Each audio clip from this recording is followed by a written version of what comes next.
یہ لکڑی کا ٹکڑا 5000 سال گزر جانے کے باوجود اس کی شیپ میں کوئی فرق نہیں آیا تھا۔ نہ صرف یہ تختی اتنے سال گزر جانے کے بعد اپنی اصل حالت میں موجود تھی، بلکہ اس پر ابھرا ہوا ایک نشان اور اس پر لکھے گئے 5 بابرکت نام بھی اپنی اصل حالت میں موجود تھے۔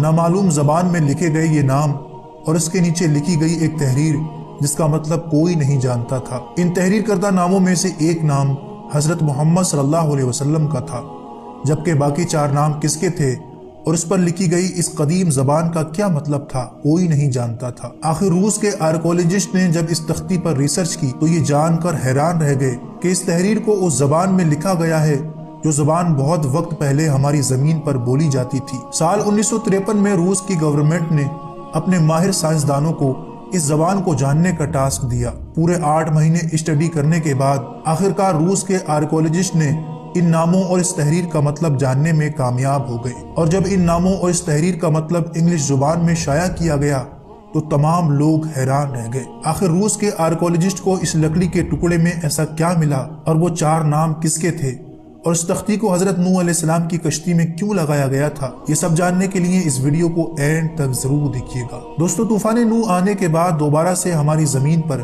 زندگی کی ایک نئی شروعات ہوئی، لیکن اس کشتی کی لوکیشن کوئی نہیں جانتا تھا۔ آج سے تقریباً 70 سال پہلے سائنسدانوں کے ہاتھوں کچھ ایسے ثبوت لگے جو طوفان نوح اور حضرت نوح علیہ السلام کی کشتی کے بڑے ثبوت تھے۔ دوستو، یہ وقت تھا سال 1951 کا، جب آثار قدیمہ کے ماہرین کھدائی کر رہے تھے اور یہ روس کا علاقہ وادی کہف تھا۔ کھدائی جاری تھی، اسی دوران زمین کی گہرائی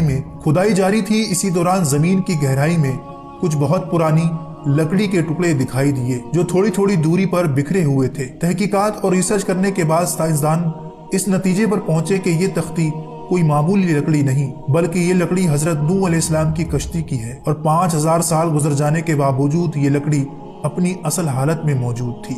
رشیا کے سائنسدانوں نے اس ٹکڑے کو اپنے پاس محفوظ کر لیا اور مسلسل 2 سال تک کھدائی اور ریسرچ کرنے کے بعد روسی آثار قدیمہ کے ماہرین کو زمین کی گہرائی میں ایک بڑا سا لکڑی کا ٹکڑا ملا جو کہ لوح کی شکل میں بنائی گئی تھی، اور اس پر ہتھیلی کی طرح ایک نشان بنا ہوا تھا جس پر مختلف نام لکھے ہوئے تھے۔ یہ تختی 14 انچ لمبی اور 10 انچ اونچی تھی۔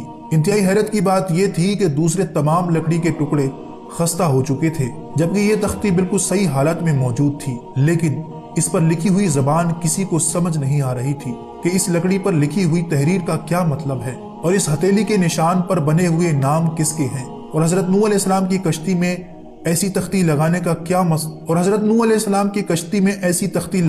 کیا مقصد ہو سکتا ہے۔ ان تمام سوالات کے جواب حاصل کرنے کے لیے روس کی حکومت نے 7 لوگوں کی ایک ٹیم تیار کی۔ اس ٹیم میں آثار قدیمہ کے بہترین آرکیولوجسٹ اور ہسٹورین شامل تھے۔ تختی پر لوگوں نے 8 مہینوں تک کام کیا اور ریسرچ کرنے کے بعد اپنی رپورٹ شائع کی، جس میں یہ تختی حضرت نوح علیہ السلام کی کشتی کے ملنے والے دیگر حصوں میں سے ایک تھی۔ یہ اتنی ہی پرانی تھی جتنی حضرت نوح علیہ السلام کی کشتی۔ اس تختی کی سب سے حیران کرنے والی بات یہ تھی کہ اس پر لکھی ہوئی تحریر اور نام بآسانی پڑھے جا سکتے تھے۔ یہ تحریر شامی زبان میں تھی جسے اللغات کہا جاتا ہے، اور اس تختی کو حضرت نوح علیہ السلام نے طوفان آنے سے پہلے اپنی کشتی میں رکھ دیا تھا۔ ایسا اس لیے کیا گیا تھا تاکہ اس تختی کی برکت سے حضرت نوح علیہ السلام اور وہ کشتی طوفان سے محفوظ رہیں۔ ان تحریروں کو انگلینڈ کی مینچسٹر یونیورسٹی کے پروفیسر میکس ایب نے انگلش میں ترجمہ کیا، جو پرانی زمانوں کے جاننے کا پروفیسر تھا۔ اصل میں اس تختی کے اوپر ایک دعا لکھی ہوئی تھی جس کا ترجمہ کچھ یوں تھا: اے میرے خدا،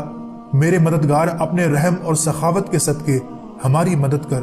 ان مبارک ہستیوں محمد، ایلیا، شوپر، شپیر اور فاطمہ جو کہ عظیم اور بابرکت ہیں، جن ہستیوں کے لیے یہ کائنات بنی، ان کے مبارک ناموں کے خاطر ہماری مدد کر، بے شک تو ہی سیدھا راستہ دکھانے والا ہے۔ دوستو، آپ سوچ رہے ہوں گے کہ محمد صلی اللہ علیہ وسلم کے ساتھ لکھے ہوئے یہ 3 نام ایلیا، شاپر، شپیر کس کے نام ہیں؟ تو آپ کو بتاتے چلیں کہ شامی زبان میں ایلیا علی کو کہتے ہیں، جبکہ دوسرے 2 ناموں کا مطلب حسن اور حسین ہے، اور اس تختی کو کشتی میں لگانے کا مقصد حضور صلی اللہ علیہ وسلم کے نام کی برکت سے اللہ کی مدد اور حفاظت کو حاصل کرنا تھا۔ دوستو، اللہ تبارک و تعالیٰ نے انسانوں کی ہدایت کے لیے دنیا میں 1,24,000 انبیاء اور پیغمبر مبعوث فرمائے، جن میں سے ایک نبی حضرت نوح علیہ السلام بھی تھے۔ آپ نے 900 سال تک اپنی قوم کی تبلیغ فرمائی اور لوگوں کو اللہ کی وحدانیت کی طرف بلایا، لیکن صرف 80 لوگ ہی آپ پر ایمان لا سکے۔